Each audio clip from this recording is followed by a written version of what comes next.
Turma, aula 4 e a nossa penúltima aula referente à correção da questão discursiva da prova da ABP 2018. Aqui nós vamos atrás do diagnóstico diferencial.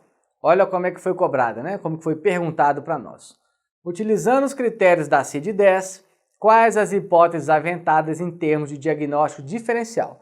Por que foram descartados em prol da sua hipótese principal? Ou seja, diagnóstico diferencial e a razão de ter sido descartado. Um ponto importante, a CID-10 ela carece de uma seção de diagnóstico diferencial individualizado.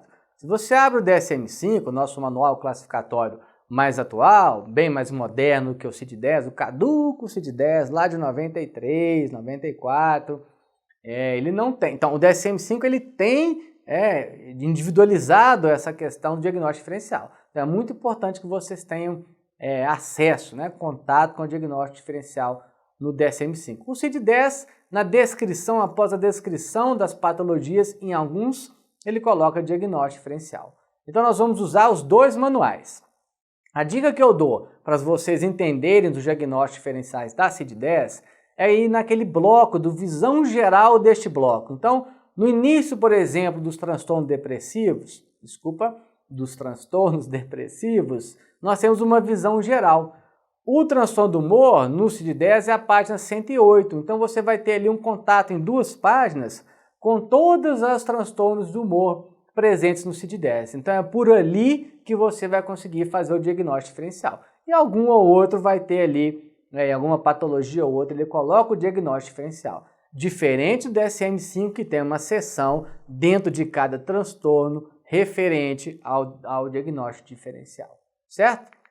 Então vamos lá, resumir o cabeçalho da nossa questão. Diagnóstico diferencial CID-10 e por que descartamos? Episódio depressivo é um diagnóstico diferencial? Sim.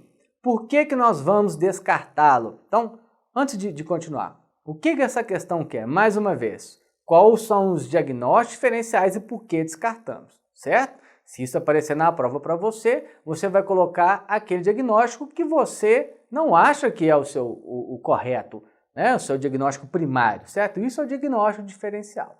Então, episódio depressivo. Foi um absurdo eu citar episódio depressivo. Não é. Eu sei que não é. Mas ele entra como diferencial nesse momento da prova. E por que ele foi descartado? Descartado pela presença de um episódio depressivo no passado, anterior, separado por vários meses. Essa é a expressão contida no CID-10 para falar do transtorno depressivo.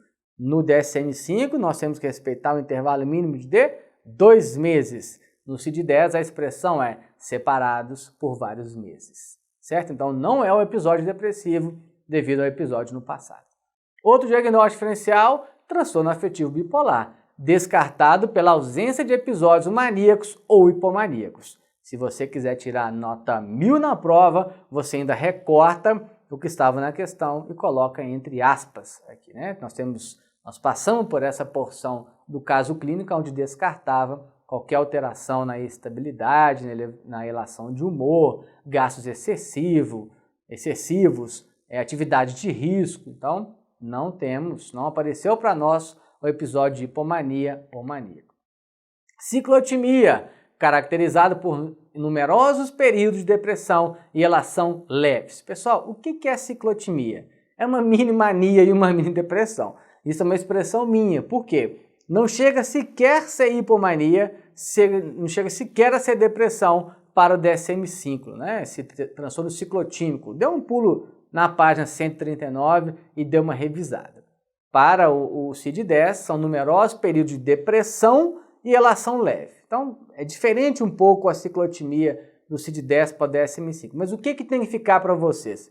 Essa oscilação entre quadro depressivo, mini depressão, para o DSM-5 não chega a fazer um quadro depressivo e não chega a fazer hipomaníaco. Então ele fica ciclando ali, nessa alteração mínima de humor, isso é ciclotimia. Por que nós vamos descartar a ciclotimia? A ausência dessas oscilações. A paciente teve um episódio depressivo há 5 anos atrás, ficou estável, não oscilou e teve um quadro depressivo de novo. Então, por isso, não é ciclotimia. Dê uma revisada nesse transtorno página 139 do DSM-5. Vamos seguir? Distimia, caracterizada por quê? Uma depressão de humor muito duradoura, expressão contida no CID-10. Ainda o CID-10 durando pelo menos vários anos, às vezes indefinidamente.